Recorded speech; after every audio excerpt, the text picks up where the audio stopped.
They thought I would cry. They thought I would beg. 37 years of being the invisible daughter overlooked at every dinner, erased from every achievement, treated like a guest in my own family. And they expected me to crumble when my father stood up at Christmas dinner and handed my CEO position to my younger sister. The whole room erupted in applause. My mother wiped away her fake tears. My sister Megan performed her rehearsed look of shocked gratitude. Relatives who had ignored me for decades clapped like they were watching a coronation. And I just sat there, in my corner seat, smiling. Not a broken smile, not a defeated smile, the kind of smile that makes people stop clapping. My father noticed first. His champagne glass froze halfway to his lips. "Lindsay, don't you have anything to say?" I looked at him, the man who had treated me like a stranger my entire life, and I said 5 words that would destroy everything he had built. "Dad, don't you know?" The room went silent. Megan's face turned white. She didn't know why she was afraid, but something in my voice told her she should be. "No. What?" she screamed. What she didn't know, what none of them knew, was that I had spent 15 years preparing for this exact moment. The company they thought they controlled, I owned it. The secrets they thought were buried, I had found them all. The family that had erased me from their history, I was about to erase them from mine. This is the story of how I smiled through my own betrayal, because I knew exactly how it would end. My name is Lindsay Walsh. I'm 37 years old, and for the past 15 years, I've worked at my family's company, Walsh Industries, in every role no one else wanted. I've saved failing projects, rescued impossible deals, and built strategies that kept the company alive through 2 recessions. But if you asked anyone in my family what I do, they would probably say, "Lindsay. Oh, she works somewhere in the building." This is the story of how I stopped being invisible. The Walsh family Christmas dinner was always held in the main dining room of my parents' mansion, a space designed to impress rather than comfort. Crystal chandeliers hung from ceilings that seemed impossibly high. The table could seat 24, and every year it was filled with relatives who arrived in expensive cars and left with expensive opinions about everyone else's lives. The decorations were tasteful, the catering was flawless, and the warmth was entirely artificial. I arrived at exactly 7 o'clock, as I had every Christmas for as long as I could remember. No one greeted me at the door. No one took my coat. I hung it myself in the closet near the entrance, the same closet where my coat had hung alone for years, while everyone else's were handled by hired staff. When I entered the dining room, the table was already nearly full. My younger sister Megan sat at my father's right hand, laughing at something he had said. My mother sat at his left, her posture perfect, her smile practiced. Aunts, uncles, cousins, they filled the chairs in the center of the table, clustered together like they were protecting something valuable.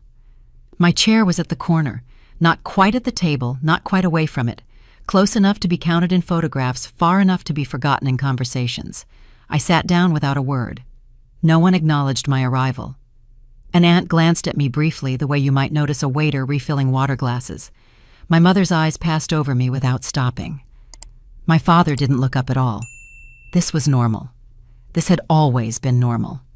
I unfolded my napkin and placed it on my lap, while Megan described her recent vacation to Italy, a trip paid for by the company presented as a business development opportunity.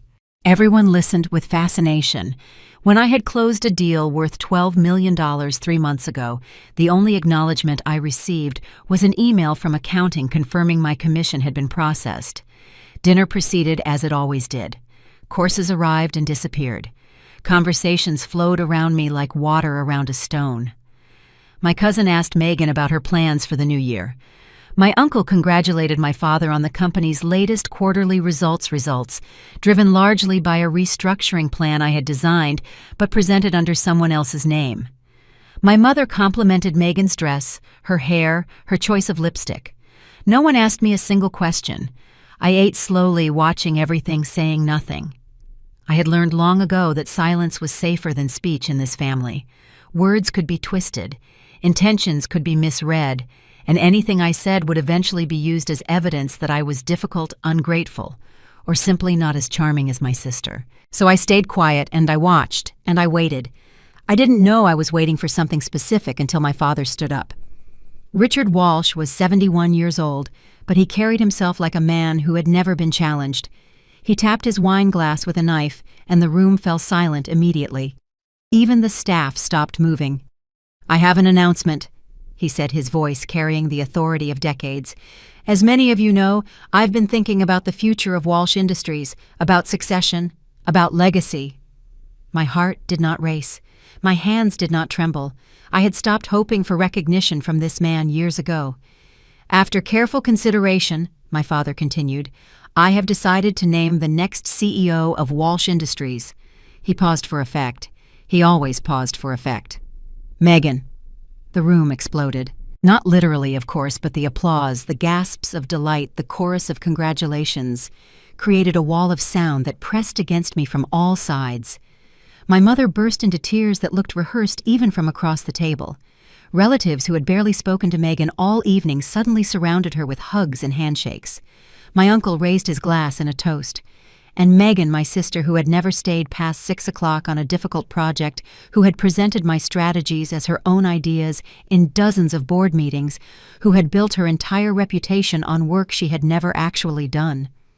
Megan pressed her hand to her chest and performed the most convincing display of shocked humility I had ever witnessed.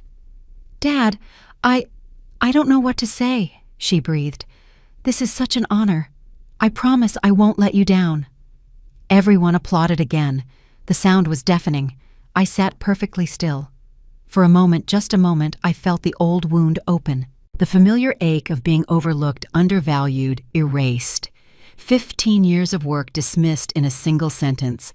A lifetime of trying to earn love from people who had decided I was worthless before I could even speak. But then the moment passed, and something else took its place. I smiled. Not a bitter smile, not a broken smile, a genuine smile, the kind that comes from knowing something no one else knows. My father noticed first. His triumphant expression flickered just slightly as he looked at me across the table. "Lindsay," he said, his tone carrying a warning I had heard 1,000 times. "Don't you have anything to say to your sister?" The room quieted. Everyone turned to look at me. The afterthought, the disappointment, the daughter who never quite measured up. They expected tears. They expected anger. They expected me to finally crack under the weight of one rejection too many. Instead, I looked directly at my father. I held his gaze without blinking. "Dad," I said softly, my voice carrying clearly in the sudden silence, "don't you know?" The words hung in the air like smoke. My father's face changed. I watched confusion replace confidence, watched something cold settle behind his eyes. "Know what?" he demanded. I didn't answer. I simply continued to smile, calm, patient, unhurried. Megan's celebration had frozen on her face. She stared at me with an expression I had never seen before, fear. She didn't know why she was afraid. She didn't know what I meant. But something in my voice, something in my stillness told her that the crown she had just received was not what she thought it was. "No, what?" Megan's voice cracked, rising to something close to a scream. I set my napkin on the table and rose from my chair, the corner chair, the forgotten chair, the chair that had held me in place for 37 years. "You'll find out soon enough," I said, and I walked out of that dining room without looking back. Behind me, I heard chaos beginning, voices demanding explanations, Megan crying, my father shouting orders that no one knew how to follow. But I just kept walking, because in that moment, Megan finally understood something she should have realized years ago. The crown she had just received might already be burning, and the sister she had dismissed her entire life was the one holding the match. I drove home that night in complete silence. No radio, no phone calls, no distractions, just the sound of my own breathing and the memories I had spent years trying to bury. People always ask me when I first realized my family saw me differently. The truth is, I cannot remember a time when I did not know. The knowledge was always there, woven into the fabric of my childhood, like a thread so dark it was invisible unless you knew exactly where to look. My earliest clear memory of being excluded was my 7th birthday. I remember it precisely because it was the first time I understood that the difference between Megan and me was not accidental. My party was held in the backyard, a small gathering with a few classmates and a homemade cake. Megan's birthday 3 months earlier had been a professionally catered event with a pony, a bounce house, and 40 guests. When I asked my mother why my party was smaller, she looked at me with an expression I would come to know well. Irritation masked as patience. "Megan is more social," she said. "You prefer quiet things. We're giving you what you want." I was 7 years old. No one had asked me what I wanted. The pattern continued through every year of my childhood. Christmas mornings where Megan's pile of presents reached her waist while mine barely covered the floor beneath the tree. Family dinners where my chair was sometimes genuinely forgotten, not moved to the corner but simply not set at all. I would stand in the doorway while my mother sighed and told someone to squeeze in another place setting as though my presence was an inconvenience rather than an expectation.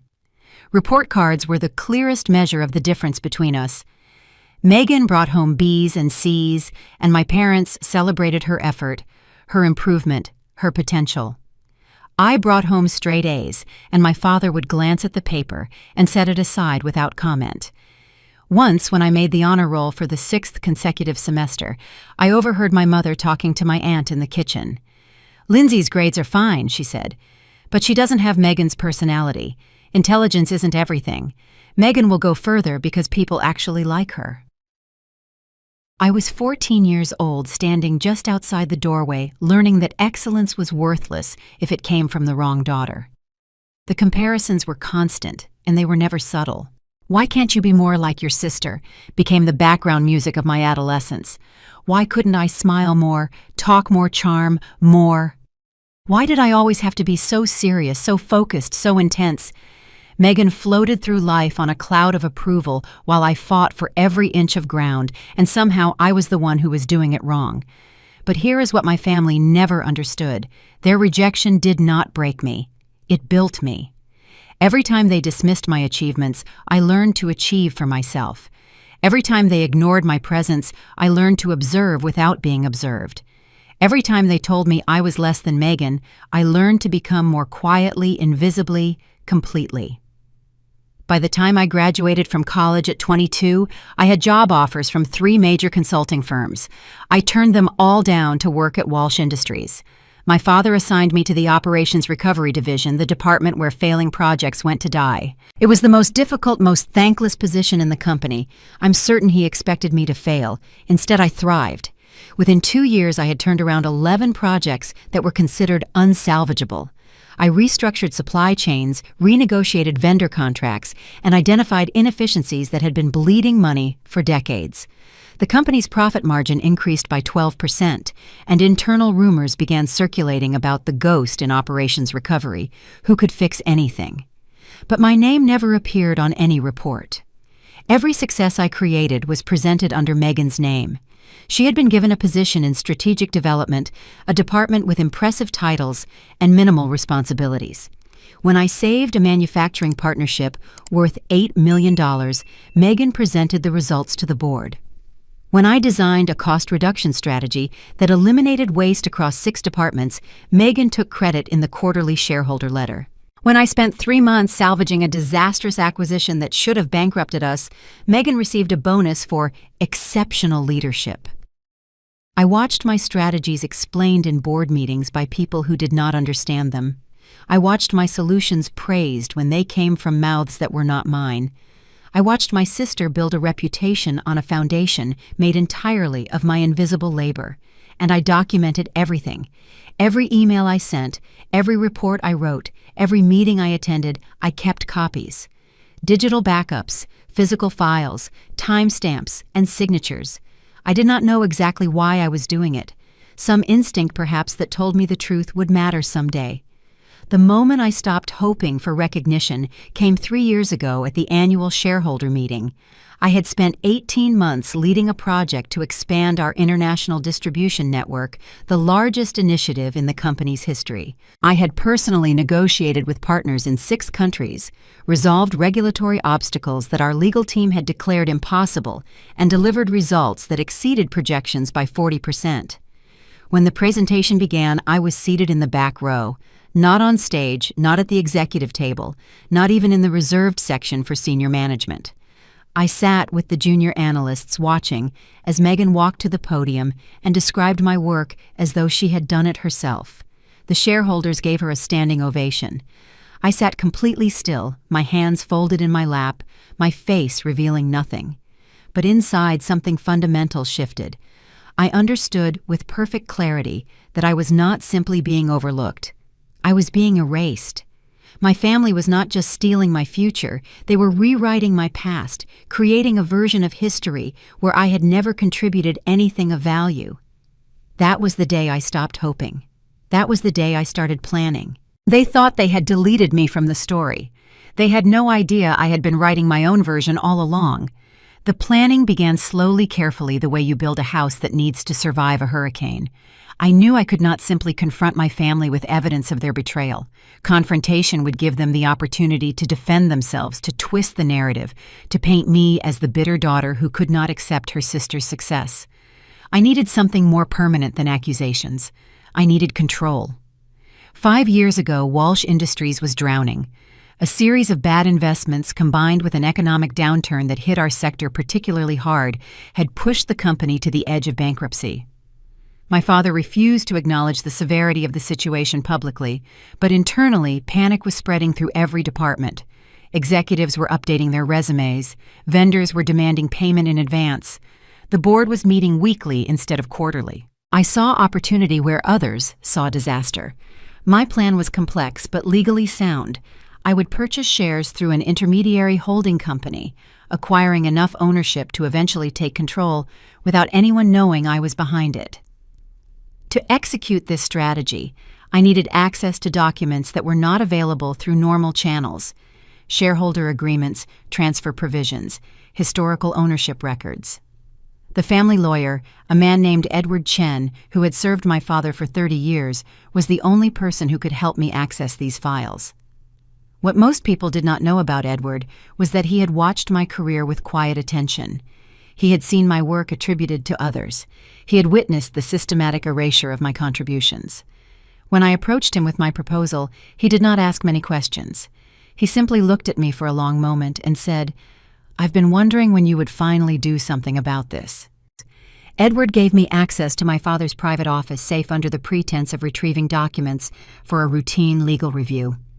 I went at midnight, when the building was empty, when there was no risk of being discovered. The safe was hidden behind a portrait of my grandfather, the founder of Walsh Industries, a man who had died before I was born, but whose legacy my father invoked constantly. I found the shareholder documents I needed within minutes, but as I was photographing them, my flashlight caught the edge of something else. A manila envelope yellowed with age, tucked behind a stack of old contracts. The envelope was sealed with tape that had dried and cracked over the decades. Written on the front in my father's handwriting was a date 30 years ago, the year I turned 7. I should have ignored it. I should have taken what I came for and left.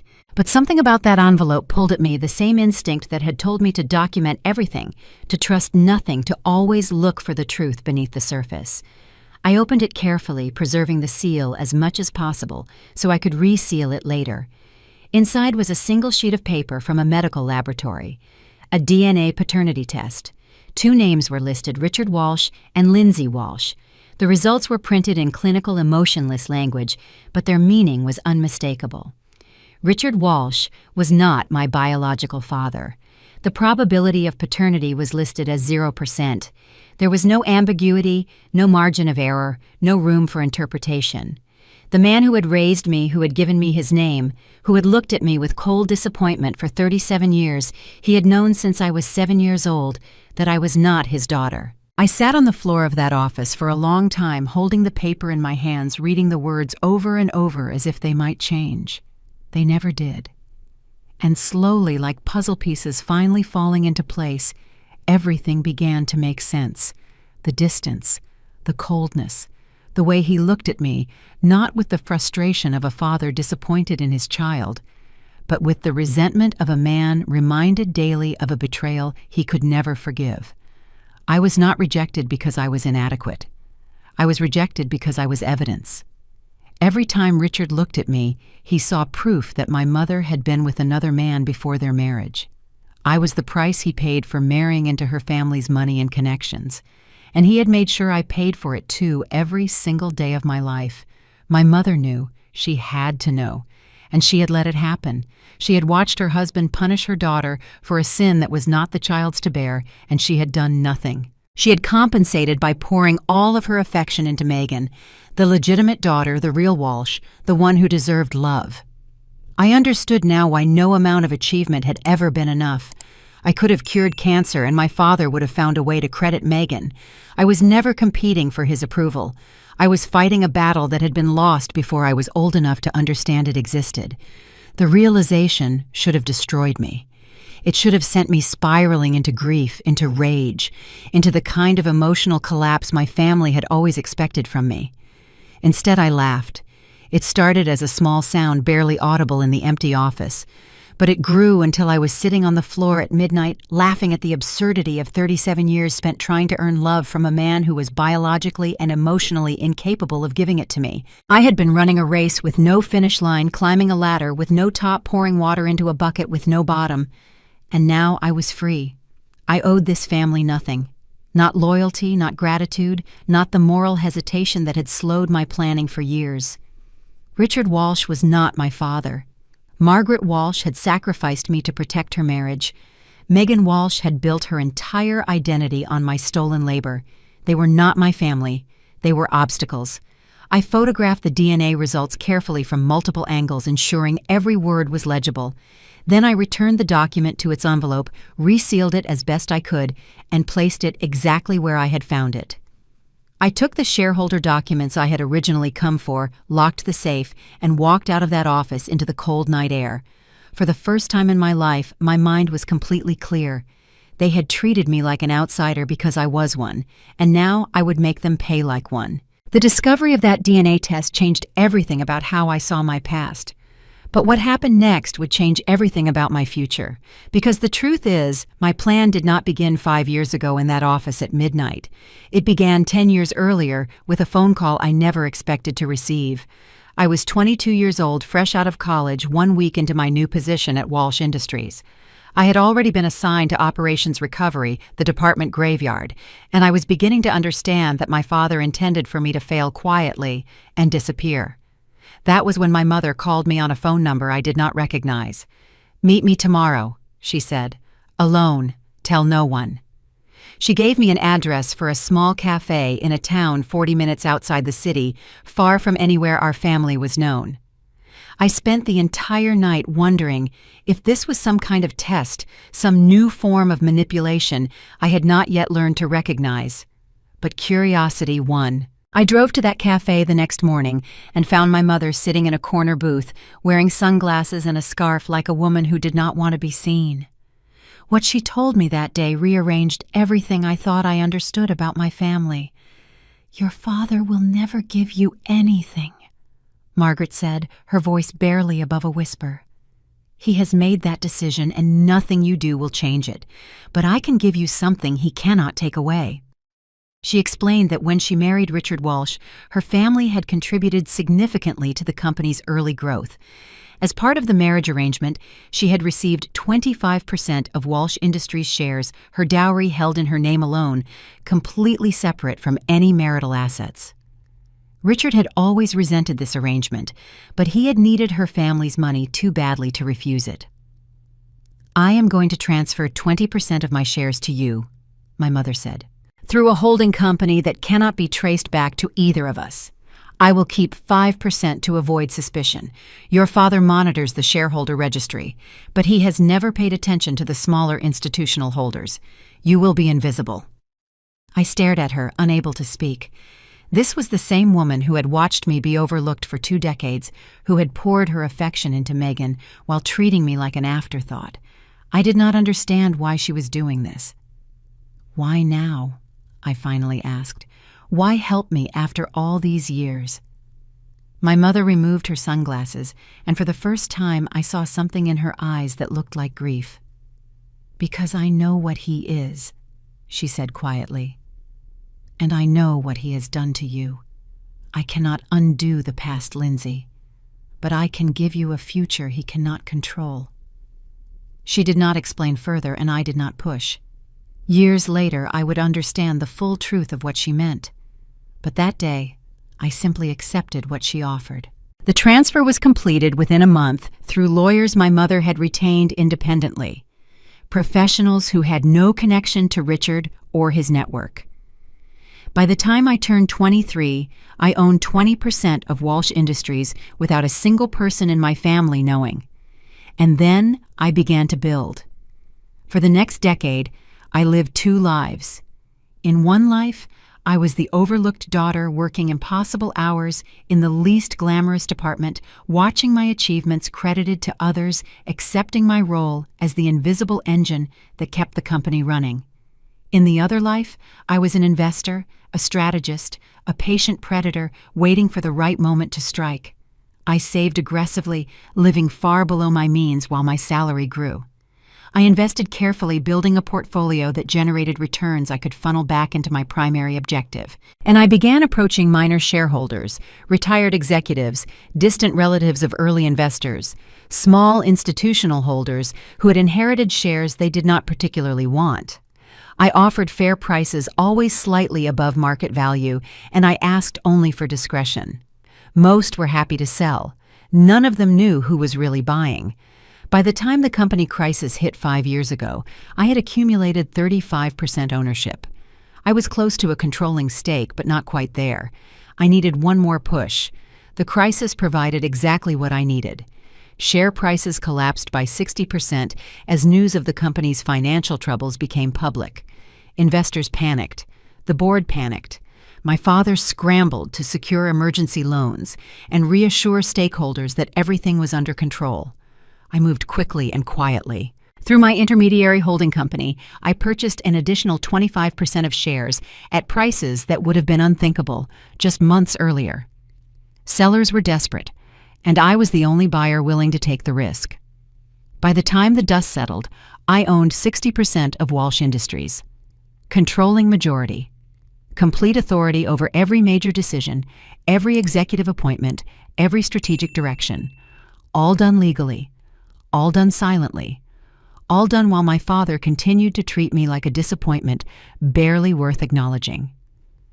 The family lawyer, Edward Chen, had been essential to making this work. I had approached him 8 years into my accumulation, when I owned 30%, and could see the path to majority control clearly.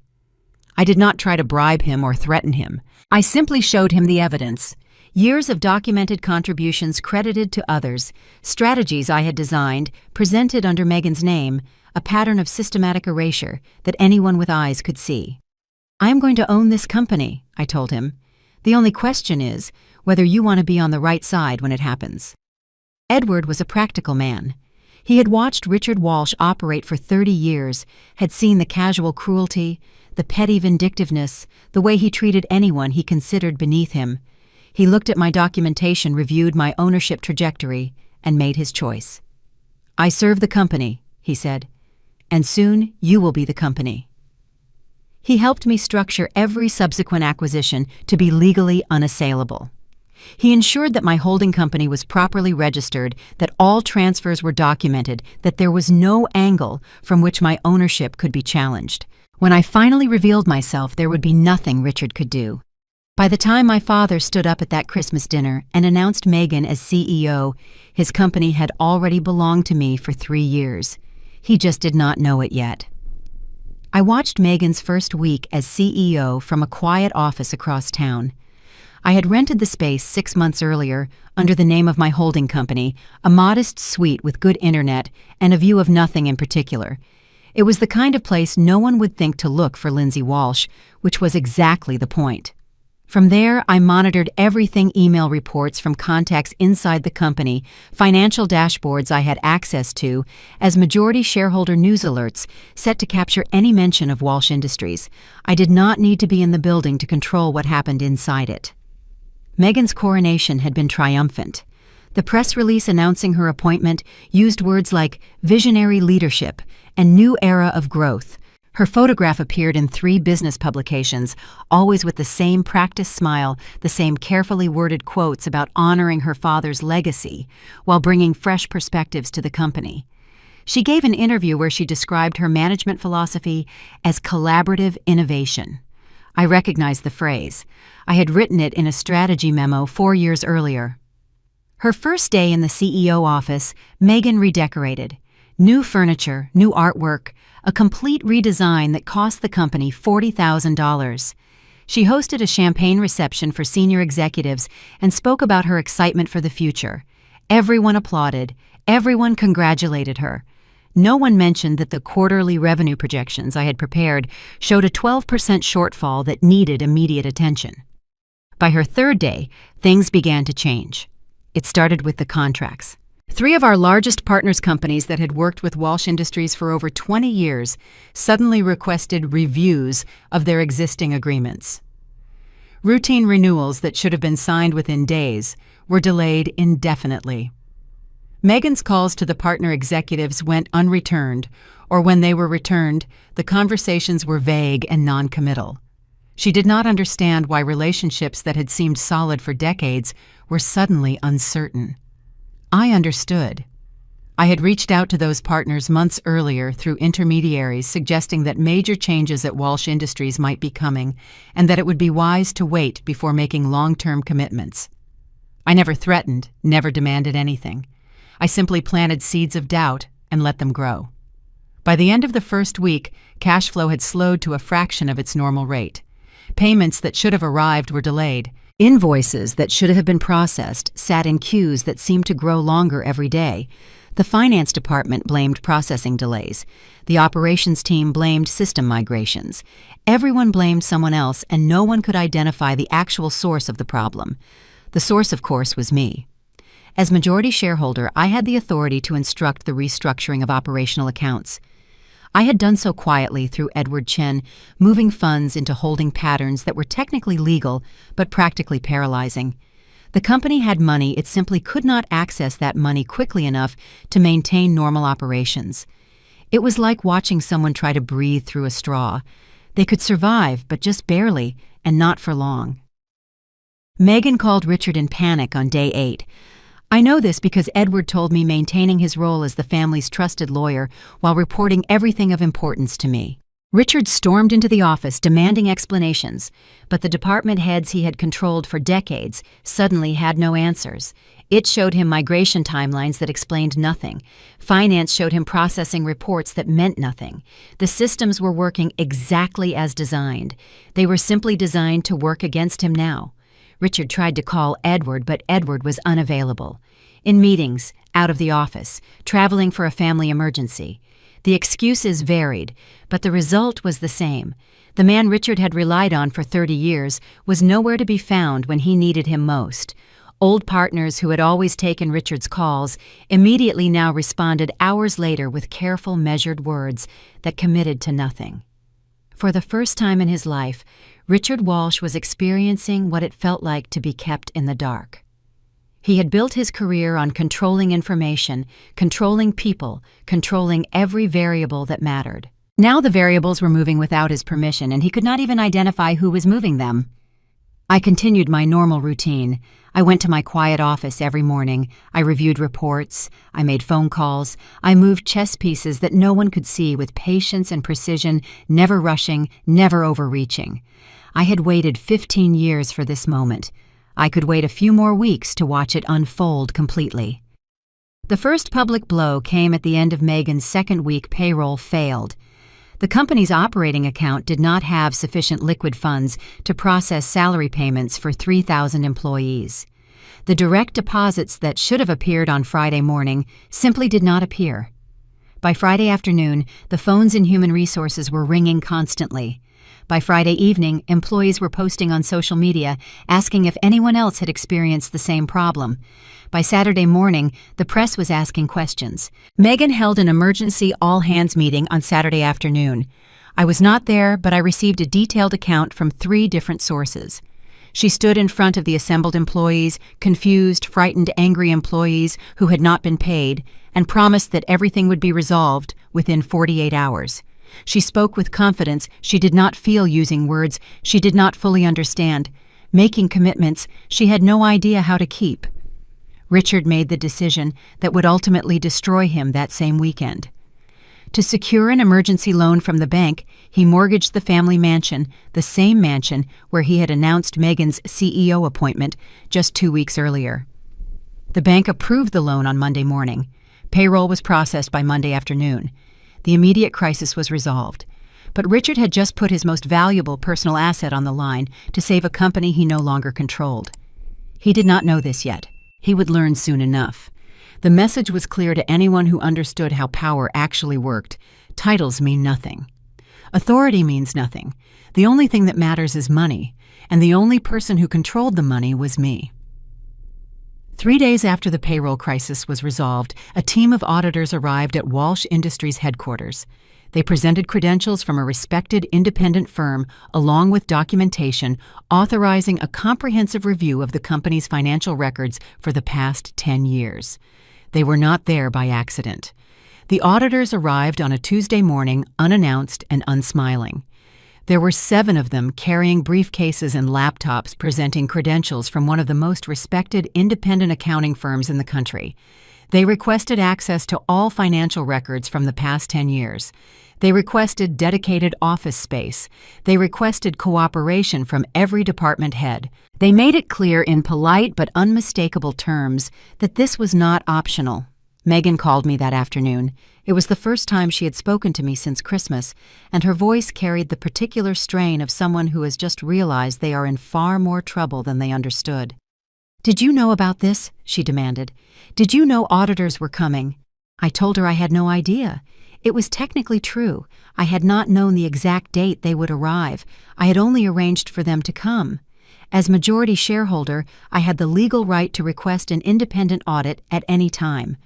Corporate governance provisions standard in most shareholder agreements allowed any holder of more than 50% ownership to demand a comprehensive review if they had reasonable concerns about financial management or regulatory compliance. I had those concerns. I had documented those concerns, and I had submitted my request through Edward Chen 6 weeks earlier, timed to arrive shortly after Megan's appointment would maximize chaos and minimize her ability to prepare. The auditors worked methodically, requesting documents in sequences that suggested they knew exactly what they were looking for. They started with executive expense reports, moved to vendor payment records, then requested access to accounts that most employees did not even know existed. Within 2 weeks, they had uncovered what I had always suspected but never been able to prove directly: hidden accounts in subsidiary companies that existed only on paper, unauthorized fund transfers moving money between entities with no clear business purpose, tax filings that bore little resemblance to actual financial activity, personal expenses, vacations, vehicles, home renovations, jewelry charged to the company over more than a decade. The amounts were staggering. The patterns were unmistakable. And Megan's signature appeared on dozens of documents authorizing transactions she clearly had never understood. She had signed whatever Richard put in front of her. She had trusted that her father would never put her in legal jeopardy. She had been wrong. The Walsh family had always presented itself as a united front, a dynasty built on shared values and mutual loyalty. That facade crumbled within days of the audit's preliminary findings. I heard about the first major confrontation from Edward, who had been summoned to the family mansion to discuss legal options. Richard and Megan were screaming at each other in the living room when he arrived. Richard blamed Megan for being careless, for signing documents without reading them, for exposing the family to liability through her negligence. Megan blamed the finance department, the accountants, anyone except herself or her father. She accused Richard of setting her up, of using her as a shield for his own activities. Margaret sat in a corner of the room, silent, watching her husband and daughter tear each other apart. She did not intervene. She did not take sides. She simply observed her face, revealing nothing of what she was thinking. The board members who had applauded Megan's appointment just weeks earlier now refused Richard's calls. Old friends who had attended dinner parties at the mansion suddenly had scheduling conflicts that prevented any meetings. The social network that had sustained the Walsh family for decades evaporated almost overnight, as people who had benefited from Richard's connections calculated whether continued association was worth the risk. The press accelerated the collapse. Someone I never learned who leaked information about the audit to a business journalist. The first article was cautious, mentioning only that Walsh Industries was undergoing a comprehensive financial review. The second article, published 3 days later, used phrases like potential irregularities and ongoing investigation. By the end of the month, the headlines included words like fraud and criminal exposure. The share price for the small percentage of Walsh Industries stock that was publicly traded collapsed by 40%. Investors who had held shares for decades sold everything, unwilling to be associated with a company facing this level of scrutiny. The value of Richard's remaining holdings evaporated. The emergency loan he had secured by mortgaging the mansion now represented a debt he had no clear way to repay. It was during this chaos that I sent the letter. I typed it myself on plain paper using a public printer at a copy shop 20 miles from my apartment. 6 words: this isn't revenge, this is restoration. No signature, no return address. I hired a courier service to deliver it directly to Richard at his office with instructions to place it in his hands and no one else's. Edward told me later that Richard sat at his desk for nearly an hour after reading that letter, staring at the paper, not speaking to anyone who entered his office. He understood finally that none of this was coincidence. The payroll crisis, the partner, hesitations, the audit, the press leaks, they were not random misfortunes or market conditions or regulatory accidents. They were coordinated. They were deliberate. They were the work of someone who had been planning for years, someone who knew the company's vulnerabilities intimately, someone who had access to information that should have been impossible to obtain. For the first time in his life, Richard Walsh was afraid. Not of the auditors, not of the press, not even of potential criminal charges. He was afraid because he did not know who his enemy was. He had spent his entire career identifying threats and neutralizing them before they could cause damage. Now he was under attack from someone he could not see, could not find, could not fight.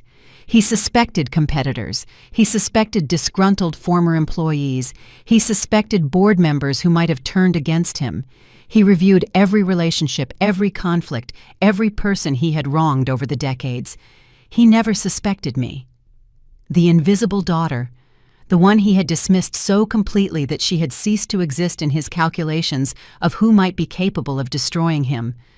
The war was not just financial anymore. It was personal. And Richard was only beginning to understand who he had been fighting against all along. Megan found me 3 weeks after the audit began. I do not know how she obtained the address of my office. Perhaps she hired someone to follow me.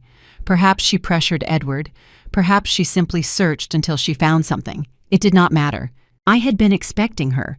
She arrived without announcement, pushing past my assistant and throwing open the door to my private office like she still had the right to enter any room she chose. Her appearance shocked me, though I did not let it show. The polished, confident sister, who had accepted the CEO position with rehearsed humility just weeks earlier, was gone. In her place stood a woman with dark circles under her eyes, wrinkled clothing, and the particular desperation of someone who has realized too late that they are drowning. "We need to talk," Megan said, her voice hoarse. I gestured to the chair across from my desk. "Sit down." She sat. For a long moment, neither of us spoke. Megan looked around my office, the modest furniture, the financial reports stacked neatly on my desk, the view of an unremarkable street below, and I could see her trying to reconcile this space with everything she thought she knew about me. This was not the office of the invisible sister, the overlooked daughter, the family disappointment. This was the office of someone who had been planning something significant for a very long time. "I came to make a deal," Megan finally said. "Whatever you want. Money shares a position at the company. We can work something out. We're still sisters." I let her words hang in the air for a moment before responding. "We were never sisters, Megan. We were two people who happened to share a mother. You made that clear every day of our lives." Her face twisted somewhere between anger and despair. "Fine, you hate me, I understand. But this doesn't have to destroy both of us. Whatever you're doing, we can find a way to—" "Before we discuss anything," I interrupted calmly, "there's something I want to know. How long have you known?" Megan froze. Her eyes widened slightly, and I saw the calculation happening behind them, the rapid assessment of how much to admit, how much to deny, how to position herself for the best possible outcome. It was the same calculation she had made her entire life, the same self-serving arithmetic that had guided every decision she had ever made.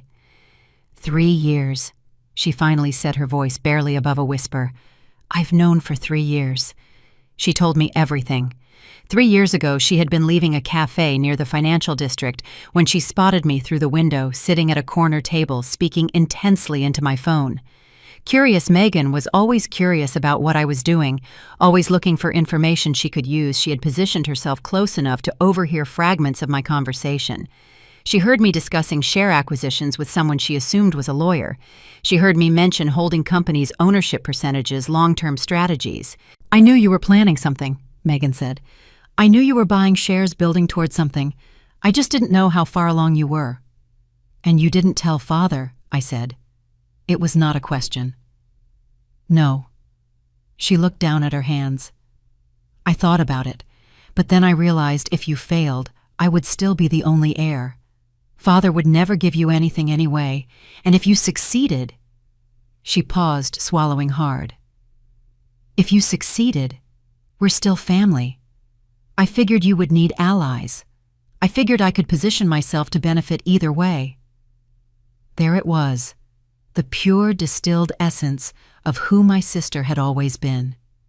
She had known about my plan for 3 years and said nothing, not out of loyalty, not out of sisterly solidarity, but out of calculated self-interest. She had bet on both horses, confident that no matter which one won, she would find a way to claim the prize. "I see," I said. "So you decided to play both sides." "I was protecting myself," Megan insisted. "You would have done the same thing." "No," I replied. "I wouldn't have, but that's not the point." I leaned forward slightly, holding her gaze. "The point is that you heard exactly what I wanted you to hear. I arranged that phone call, Megan. I knew you would be at that cafe. I knew you would spy on me.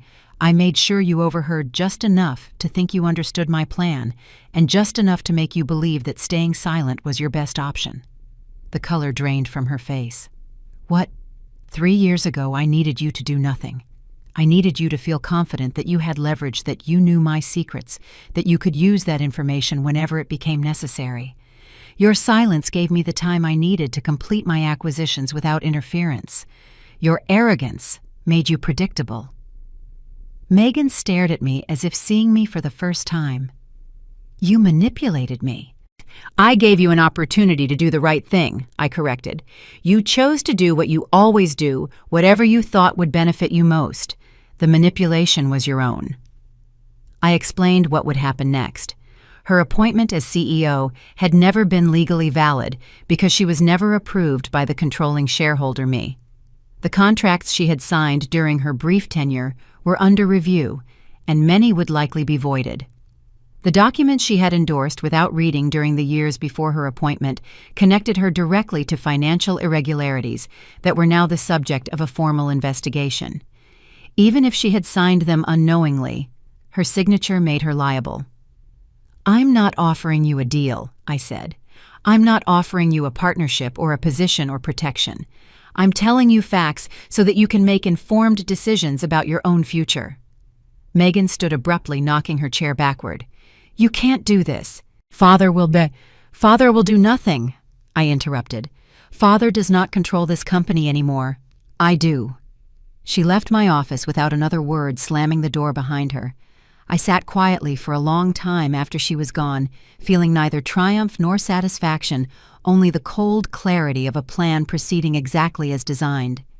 Megan had spent her entire life underestimating me. She had dismissed me as irrelevant, as harmless as someone not worth worrying about. That dismissal had made her blind to what I was building, deaf to the warnings she should have heeded, and ultimately complicit in her own destruction. She was not promoted to CEO because she deserved it.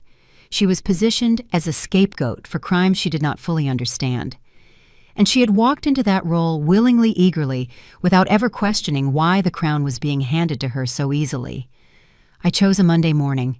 There was no particular strategic reason for this. The legal work was complete. The board had been notified, the documents were ready. But something about starting a new chapter at the beginning of a week felt appropriate. 15 years of planning deserved a clean beginning. I dressed carefully that morning, selecting clothes that conveyed authority without ostentation. A dark suit, well-tailored but not flashy, simple jewelry, minimal makeup. I wanted to look like someone who had earned her position through competence, not someone who needed external validation to feel powerful. When I looked in the mirror, I saw a woman I barely recognized, not because I had changed, but because I was finally allowing myself to be seen. The drive to Walsh Industries headquarters took 20 minutes. I had made this drive hundreds of times over the years, always arriving early, always parking in the back lot, always entering through the side door that employees used to avoid the executive entrance. Today, I drove to the main entrance and handed my keys to the valet, who had never once acknowledged my existence in 15 years of employment. "Good morning, Ms. Walsh," he said. He knew. Somehow he already knew. I walked through the front doors of the building I had helped save dozens of times, the building where my strategies had been presented under other people's names, the building where I had been systematically erased from every success I created. The lobby was full of employees arriving for their morning shifts, checking phones, carrying coffee, moving through the routines that defined their days. And then something extraordinary happened. People stopped. One by one, employees noticed me walking through the lobby, not toward the side elevator I always used, but straight toward the executive elevator bank at the center of the building. A young woman from the operations department, someone I had mentored informally for years, was the first to stand.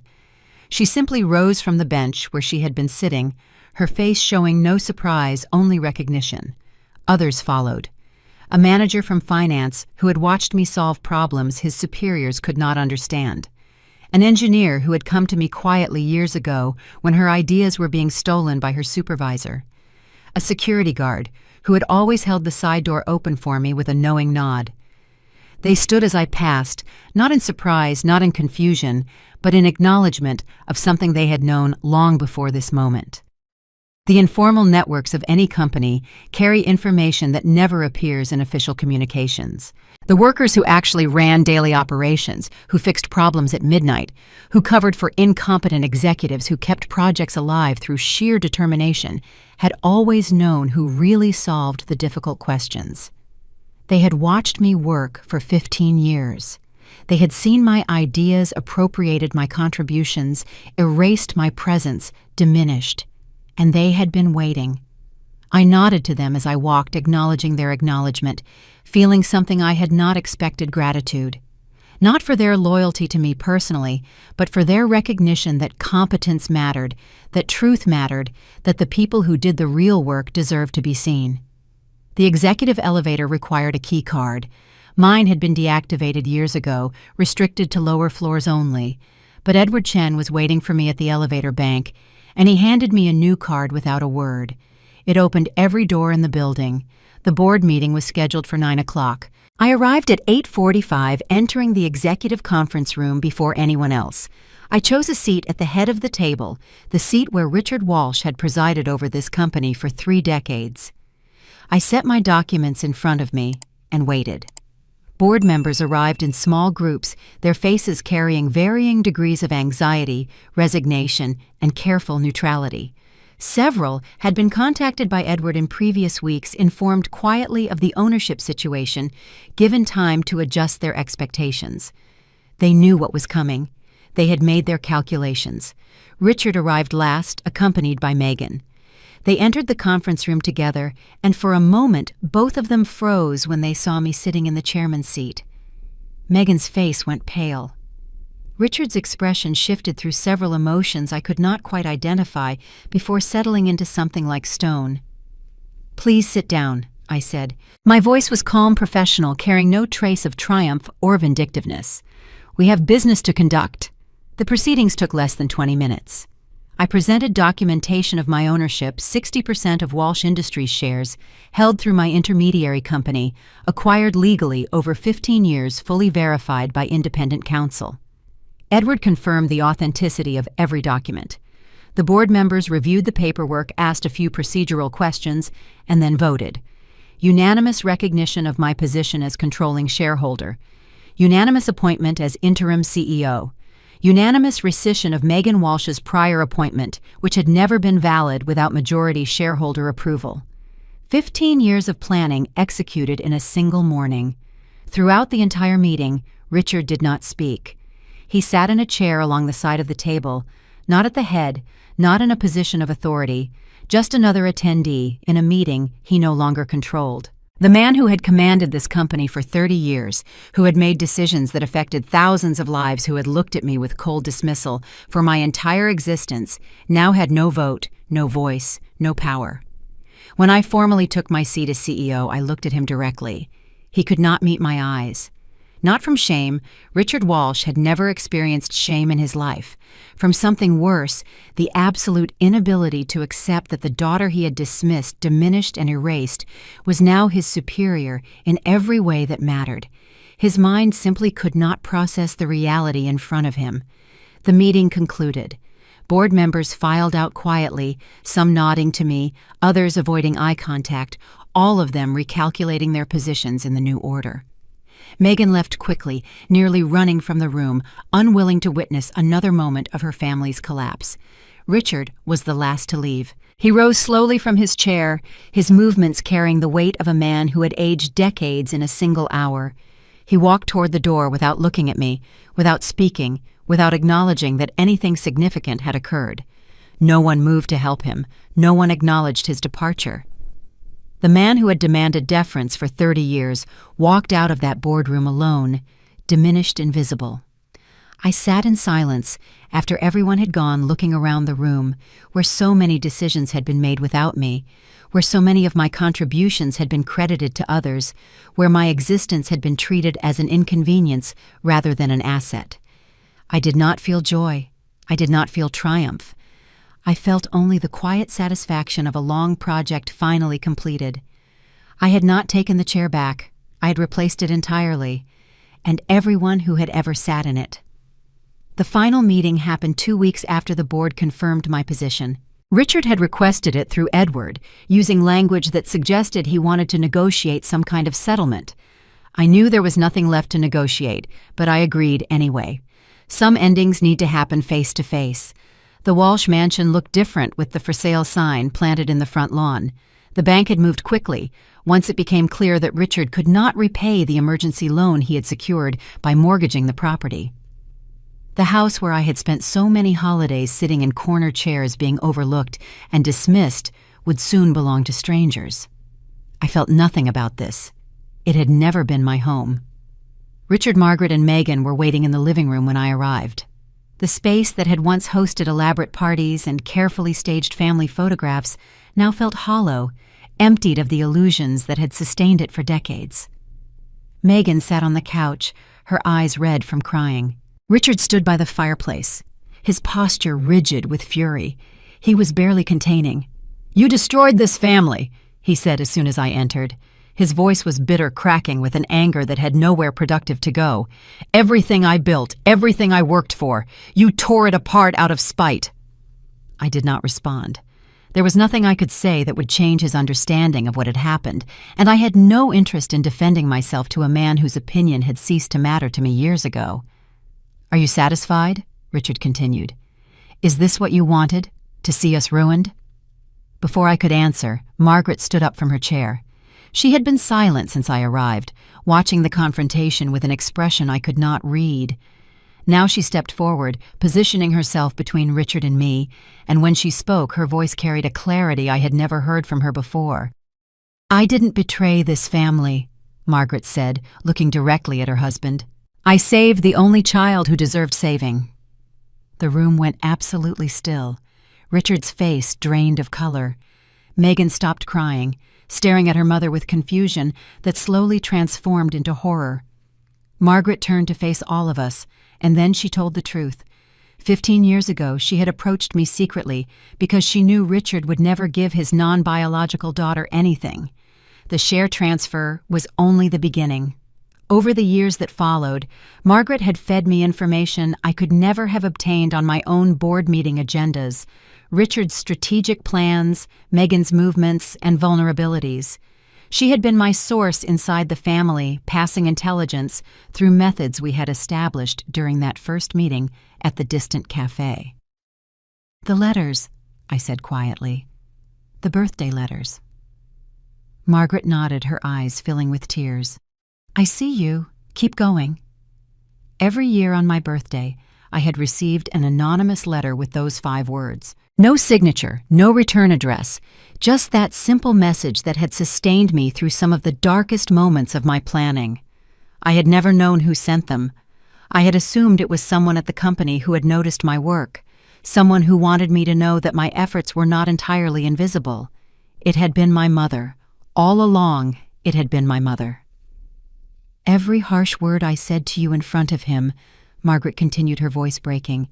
"Every time I ignored you at family gatherings, every moment I treated you like you didn't matter, it was cover. If Richard suspected I was helping you, everything would have collapsed. I had to make him believe I had abandoned you completely." She wiped her eyes with the back of her hand. "It broke my heart. Every single day it broke my heart." Richard stared at his wife as if seeing a stranger. The woman he had controlled and dismissed for 30 years, the woman he had assumed was too weak and compliant to challenge him, had been working against him the entire time. His marriage, like his company, had been an illusion he never thought to question. Megan looked between her parents with an expression of dawning understanding. Her mother had not loved Lindsay less, she had simply loved her differently in the only way that circumstances allowed. The favoritism Megan had enjoyed her entire life was not evidence of greater love. It was evidence of easier love, love that could be expressed publicly without risk. I looked at my mother. For the first time in 15 years, we could acknowledge each other without pretense.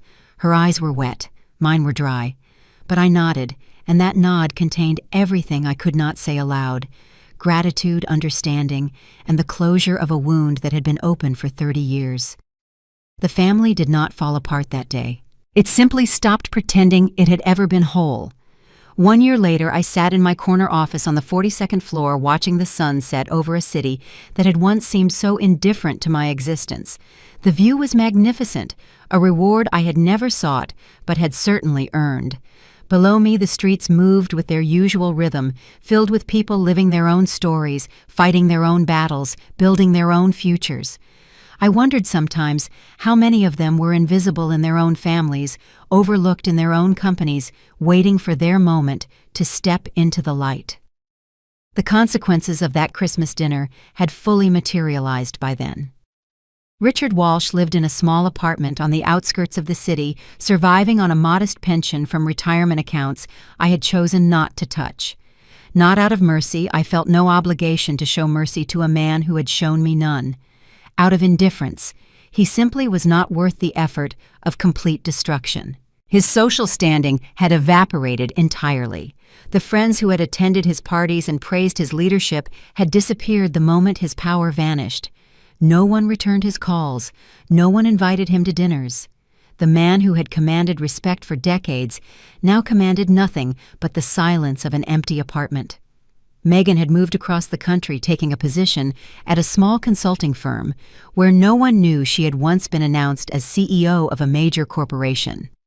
Her credit cards had been declined too many times to count during the months after the collapse. The lifestyle she had enjoyed her entire life, the vacations, the designer clothes, the assumption that money would always be available, had disappeared overnight. I heard through occasional reports that she was rebuilding, slowly learning for the first time what it meant to earn something rather than receive it. Perhaps that experience would make her a better person. Perhaps not. I no longer cared enough to find out. The name Walsh was no longer associated with power and prestige. It was associated with scandal, fraud, and spectacular downfall. The family that had erased me from their history had been erased from relevance. Walsh Industries had been renamed Walsh Lindsay Group 6 months after I took control. Under my leadership, the company did not merely recover from its crisis. It tripled in growth within 12 months. I kept every employee who had been loyal during the dark years, the ones who had stood in that lobby as I walked through the ones who had known the truth long before it became public. I personally promoted those who had helped me quietly, recognizing their contributions in ways that my predecessors never had. The company culture transformed completely: merit over politics, transparency over favoritism, competence over connections. A business magazine put me on their cover with the headline, "The Daughter Who Bought Her Freedom." In the interview, they asked me about my family, about the collapse, about what I wanted people to understand from my story. I gave them only one quote worth remembering: "I built what I deserved. Everyone gets what they deserve eventually." It was the most devastating statement I could have made, and I made it with a smile. Margaret divorced Richard quietly, without drama or prolonged legal battles. She moved into a modest house not far from my apartment, a space she decorated herself for the first time in her life. We had coffee together every Sunday morning, a ritual that would have been impossible during the years of secrecy, and one that we both treasured now. Our relationship was not immediately warm. Too many years of necessary distance had taken their toll. But we were building something new, something honest, something that did not require performance or protection. On my 38th birthday, Margaret gave me a box.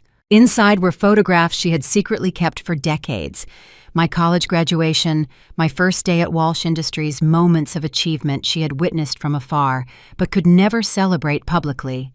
She had been there watching, documenting, preserving evidence of a daughter the rest of the family had tried to erase.